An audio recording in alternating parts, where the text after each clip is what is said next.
प्यारे बच्चों, आज हम इकाई 7 प्रकाश वैद्युत प्रभाव का जो बाकी अध्याय बचा था उसका अध्ययन करने जा रहे हैं।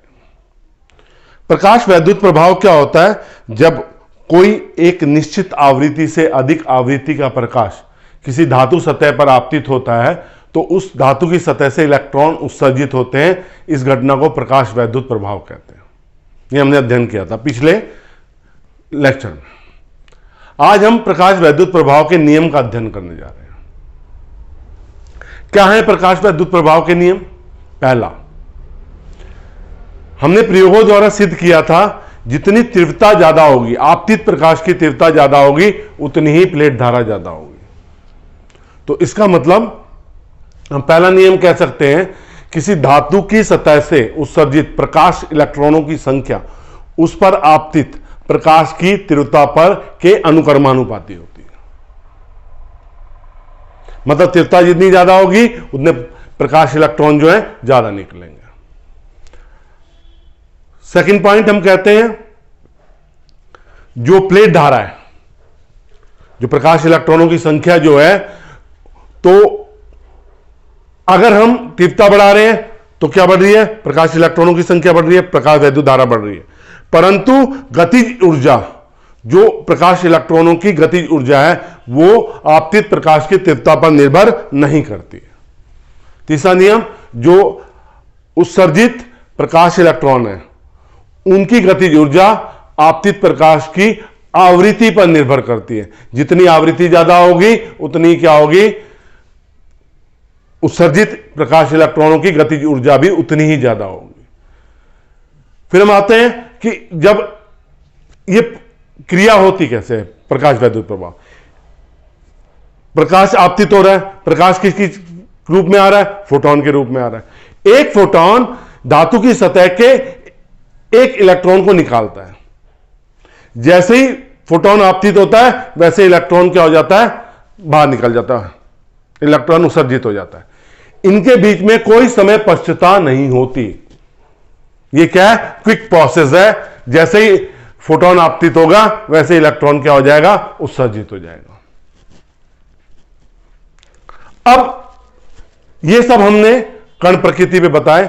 यहां पे तरंग जो सिद्धांत था वो फेलियर क्यों हुआ? तरंग सिद्धांत का फेलियर क्यों हुआ? तरंग सिद्धांत जो हुआ वो इसे एक्सप्लेन क्यों नहीं कर पाया? कि तरंग सिद्धांत की विफलता के कारण, विफलता के कारण, इसे ध्यान से समझना। तरंग सिद्धांत ये क्या कहता है कि आपतित प्रकाश की तीव्रता तरंग के रूप में आ रही है। तरंग के रूप में आ रही है तो तीव्रता किसके अनुक्रमानुपाती होगी? तीव्रता अनुक्रमानुपाती होगी आयाम के वर्ग की। जितना तरंग का आयाम ज्यादा होगा उतनी तीव्रता ज्यादा होगी। और कोई भी ये क्या कहता है तरंग सिद्धांत? कहता है जो आपतित प्रकाश की आवृत्ति कोई भी हो, अगर तीव्रता अधिक है, एनएफ है, तो वो सतह से इलेक्ट्रॉनों को उत्सर्जित कर देगी। क्या ऐसा होता है? नहीं होता। क्या होता? क्यों? ऐसा क्यों कहा उसने? उसने कहा जो तीव्रता है वो किसके अनुक्रमानुपाती है? तरंग के आयाम के वर्ग के अनुक्रमानुपाती है। इसका मतलब तरंग जब संचित होगी, जिसका आयाम ज्यादा होगा उसकी तीव्रता ज्यादा होगी, वो ज्यादा ऊर्जा प्रदान करेगी और इलेक्ट्रॉनों को उत्सर्जित कर देगी। दूसरी चीज, ये प्रकाश फोटोन के फॉर्म में आ रहा है। यहां पे सतह पे इलेक्ट्रॉन है, ये सतह पे इलेक्ट्रॉन है। तरंग सिद्धांत के अनुसार एक फोटोन सतह पे जितने इलेक्ट्रॉन हैं उन पे उनको ऊर्जा देगा।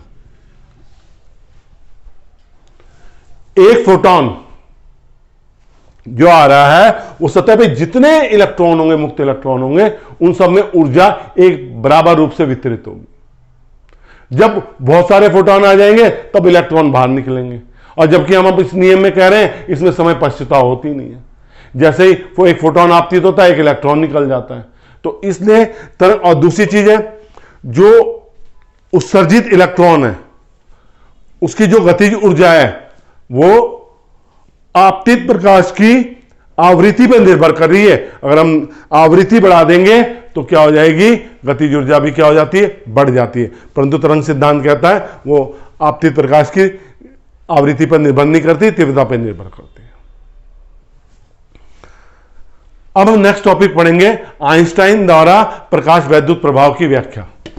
आइंस्टीन एक वैज्ञानिक था, आपको पता ही है, आइंस्टीन थ्योरी। तो हम क्या करने जा रहे हैं, आइंस्टीन द्वारा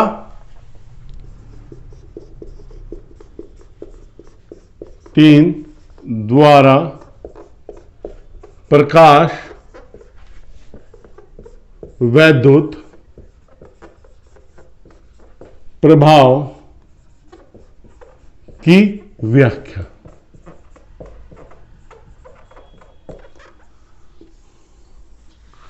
आइंस्टीन ने कहा जब कोई प्रकाश फोटोन के रूप में आ रहा है, सतह पे आपतित होता है, जब वो सतह पे आपतित होता है तो उसकी ऊर्जा होती है एच न्यू। एच प्लांक नियतांक है, एच क्या है यहां पे, प्लांक नियतांक है। इसकी वैल्यू क्या है, 6.6 गुणा 10 की घात -34 जूल सेकेंड। इसे क्या कहते हैं, प्लांक नियतांक। प्लांक नियतांक। जब कोई फोटोन जिसके पास ऊर्जा है, ई ऊर्जा है, किसी धातु की सतह पे आपतित होता है तो कुछ कार्य, ये आपतित हो रहा है, ये आपतित हुआ यहां पे सतह पे, तो जो इलेक्ट्रॉन है कुछ भाग तो उसका कहां यूज हो जाएगा भाई, कुछ भाग हो जाएगा इलेक्ट्रॉन को बाहर निकालने में, जिसे कार्यफलन कहते हैं। क्या कहते हैं इसे, कार्यफलन। W = h0। और बाकी जो उसकी क्या बढ़ा देगा, गतिज ऊर्जा बढ़ा देगा। तो जो फोटोन की ऊर्जा है वो कितने भागों में जा रही है, पहला कार्यफलन मतलब धातु की सतह से इलेक्ट्रॉन को निकालना, और दूसरा क्या करती है, गतिज ऊर्जा बढ़ाती है। तो E = क्या हो गया, W प्लस गतिज ऊर्जा, hν = hν0 प्लस गतिज ऊर्जा हो जाएगी 12 mv मैक्सिमम मतलब अधिकतम स्क्वायर। ये 12 mv मैक्सिमम स्क्वायर किसके बराबर हो जाएगी, hν माइनस hν0। इसे आइंस्टाइन की क्या कहते हैं, समीकरण भी कहते हैं, प्रकाश वैद्युत प्रभाव की समीकरण, प्रकाश वैद्युत प्रभाव। इसे इस टर्म में भी लिख सकते हैं, किसकी, तरंग दैर्घ्य की टर्म में, 12 mv maximum square = h c/λ minus sc/λ0। तो ये भी किसकी टर्म में आ गई, तरंग दैर्घ्य की टर्म में आ गई। देखो यहां इसमें, इस नियम में देखो जरा, 12 mv maximum square h nu minus ν0। अगर इस नियम में हम देखेंगे, यदि न्यू का मान ν0 से ज्यादा है तो यह गतिज ऊर्जा क्या हो जाएगी, पॉजिटिव हो जाएगी। इसका मतलब इलेक्ट्रॉन बाहर निकलेंगे। मतलब अगर आपतित प्रकाश की आवृत्ति दहली आवृत्ति से ज्यादा होगी तो इलेक्ट्रॉन उत्सर्जित होंगे और उसके बाद गतिज ऊर्जा भी होंगी। अगर न्यू का मान ν0 से कम है तो गतिज ऊर्जा क्या हो रही है, ऋणात्मक। ये पॉसिबल नहीं है। इसका मतलब इलेक्ट्रॉन बाहर निकल ही नहीं रहे हैं, इलेक्ट्रॉन जो है बाहर निकल ही नहीं रहे हैं। तो ये इस नियम को दर्शाता है कि इलेक्ट्रॉन तभी निकलेंगे जब आपतित प्रकाश की आवृत्ति क्या होगी, दहली आवृत्ति से क्या होगी, ज्यादा होगी। अगर ये कम होगी तो कोई भी इलेक्ट्रॉन धातु की सतह से बाहर नहीं निकल पाएगा। और दूसरी चीज, समय पश्चता नहीं होती इसमें। जैसे ही फोटोन आपतित होता है वैसे ही इलेक्ट्रॉन क्या हो जाता है, सतह से उत्सर्जित हो जाता है। अब कण की द्वितीय प्रकृति, आपने एक वैज्ञानिक का नाम सुना होगा। पहले हम फोटोन के बारे में बताएंगे, फोटोन क्या होता है। हमने कहा, प्लैंक ने ये बताया था, जो ऊर्जा उत्सर्जित होती है वो छोटे छोटे पैकेट और बंडल के रूप में होती है। जो ऊर्जा उत्सर्जित होती है वो क्या होती है? प्रकाश की कण प्रकृति, प्रकाश की कण प्रकृति, फोटोन।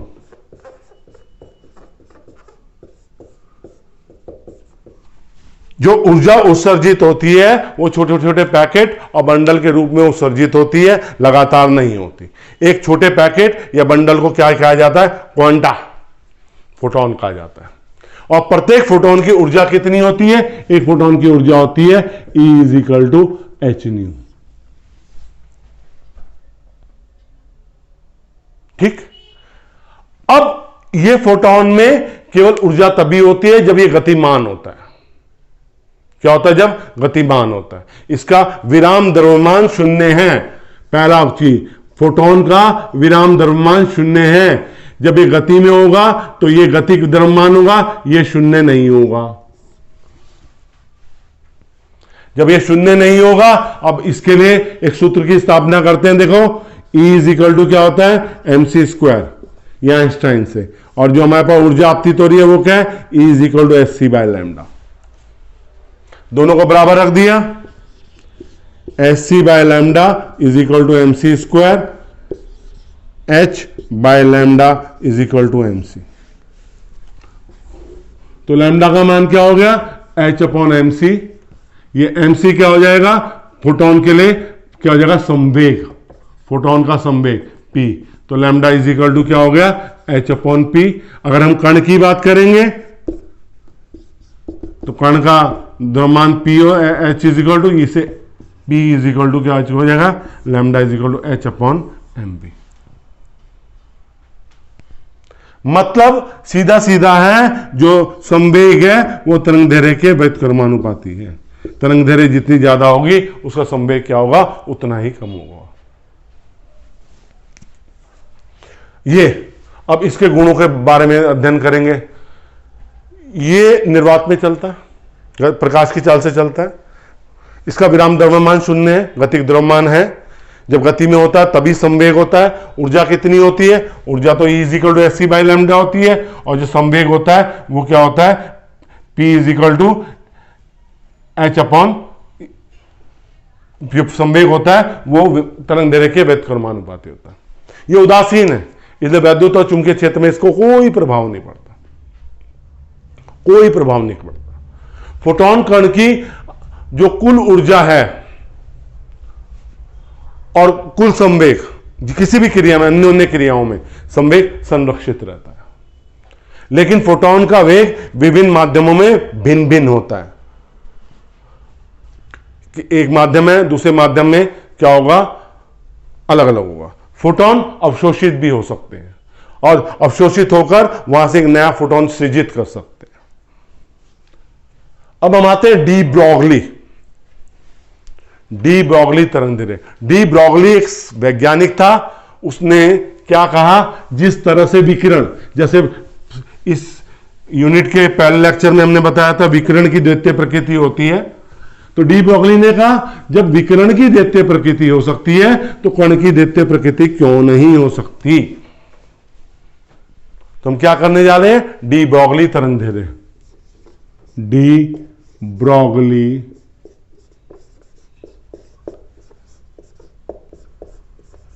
तरंग दैर्ध्य। डी ब्रॉगली एक वैज्ञानिक था। उसने क्या कहा? जिस तरह विकिरण द्वितीय प्रकृति को शो करता है, मतलब विकिरण कुछ कंडीशन में तरंग प्रकृति को शो करता है, जिससे व्यतिकरण, विवर्तन और ध्रुवण सिद्ध की व्याख्या होती है, और कण प्रकृति से, विकिरण की कण प्रकृति से प्रकाश वैद्युत प्रभाव और कॉम्पटन प्रभाव की व्याख्या होती है। उसने कहा हमारा जो, उसने किस बेस पे कहा? हमारा जो ये विश्व है, पूरा विश्व, ये विश्व दो चीजों से बना हुआ है, विकिरण और दूसरा कण। किन चीजों से उसने दो बना माना? दो चीजों से। हमारा पूरा ब्रह्मांड, पूरा यूनिवर्स जिसे कहते हैं, वो किससे मिलकर बना हुआ है? दो चीजों से, विकिरण और कण। और प्रकृति क्या पसंद करती है? सममिता पसंद करती है। इसका मतलब क्या हुआ? अगर ये भी दो चीज है, विकिरण द्वितीय प्रकृति को शो करता है तो कण भी द्वितीय प्रकृति को शो करेगा। कण कण तो है, पर किन्हीं विशेष परिस्थितियों में यह तरंग की तरह भी कार्य करेगा। ये कण की क्या कहलाती है? द्वितीय प्रकृति कहलाती है। लेकिन विशेष परिस्थिति में इलेक्ट्रॉन, प्रोटॉन, न्यूट्रॉन, ये विशेष परिस्थितियों में किसके काम करेंगे? किसकी तरह काम करेंगे? तरंग की तरह काम करेंगे। हम जानते हैं तो दो डी ब्रॉगली वेवलेंथ हमने जो अभी फोटोन की उसमें करी थी, lambda is equal to H upon M B होगी। इससे किसी भी सूत्र की गणना की जा सकती है, किसी भी डी ब्रॉगली तरंग दैर्ध्य के किसी भी कण के लिए। अब अगर हम किसी कण को गतिज ऊर्जा दे रहे हैं तो विभवांतर लगा के दे रहे हैं, जब विभवांतर लगा के दे रहे हैं तो उसमें वेग भी आ रहा है। तो हम क्या करेंगे? 2mqv, दोनों तरफ m से गुणा कर दिया, ये m स्क्वायर v स्क्वायर हो गया। 2mqv v, कैपिटल V, ये विभवांतर है, इज इक्वल टू mv। तो लैम्डा का मान क्या हो जाएगा? यहां पे lambda is equal to h upon under 2mqv। इसे h अपॉन अंडर 2m गतिज ऊर्जा के रूप में भी लिख सकते हैं। ठीक, गतिज ऊर्जा के रूप में भी लिख सकते हैं। ये किसी भी कण के लिए, केवल इलेक्ट्रॉन, अगर हम केवल इलेक्ट्रॉन की बात करते हैं तो इस संसार में एक ही ऋणात्मक आवेशित कण है जो गति करता है, वो है मुक्त इलेक्ट्रॉन। मुक्त इलेक्ट्रॉन के लिए जो द्रव्यमान होता है वो कितना होता है? 9.1 गुणा 10 की घात माइनस 31 किलोग्राम। ठीक है, तो इसका इतना द्रव्यमान होता है। और H का मान कितना है हमारा? 6.6 गुणा 10 की घात माइनस 34 जूल सेकेंड। और Q का मान कितना हो जाएगा? 1.6 गुणा 10 की घात माइनस 19 कूलम। ये मान रखा इस वाली समीकरण में। H 6.6 गुणा 10 की घात माइनस 34 अंडर रूट 2m 9.1 गुणा 10 की पावर माइनस 31 31 1.6 गुणा 10 की घात माइनस 19 इंटू वी। तो लैम्डा का मान क्या आ जाएगा? लैम्डा का मान आ जाएगा, अगर हम सॉल्व करेंगे, ये मिल जाएगा अंडर रूट 150 बटे वी गुणा 10 की घात माइनस 10 मीटर। इसे यूं भी लिख सकते हैं अंडर रूट 150 बटे वी एंगस्ट्रॉम। तो ये 150 का वर्गमूल होता है 12.27 अंडर रूट वी एंगस्ट्रॉम में। यदि हमें आरोपित विभव का पता है तो हम तरंग दैर्ध्य की क्या कर सकते हैं? गणना कर सकते हैं। लेकिन यह सूत्र केवल इलेक्ट्रॉन के लिए। किसके लिए? केवल इलेक्ट्रॉन के लिए।